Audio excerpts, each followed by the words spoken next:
দুর্নীতির বিরুদ্ধে সরকারের অবস্থান পরিষ্কার, সেটি হচ্ছে আমরা কম্প্রোমাইজ করতে চাই না দুর্নীতির সাথে। নির্ধারিত সময়ের মধ্যে প্রকল্পের বাস্তবায়ন করা অত্যন্ত জরুরি।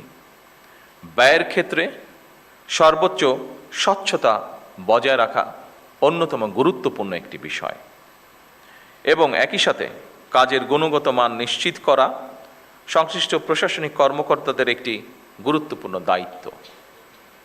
একই সঙ্গে সম্মানিত সকল উপস্থিতিবৃন্দ, সম্মানিত জেলা প্রশাসকবৃন্দ, একই সঙ্গে প্রয়োজনের অতিরিক্ত আইন কানুন ও জটিলতাকে অজুহাত হিসাবে আমরা ব্যবহার না করি, বরং বাস্তবসম্মত, কার্যকর ও জনস্বার্থ সংশ্লিষ্ট সিদ্ধান্ত গ্রহণের মানসিকতা আমরা প্রশাসনের সকল পর্যায়ে গড়ে তোলার চেষ্টা করি, যাতে করে জনগণ সময় মতন সরকারের প্রতিটি কর্মসূচির প্রত্যাশিত যে সুফল সেটি লাভ করতে পারে।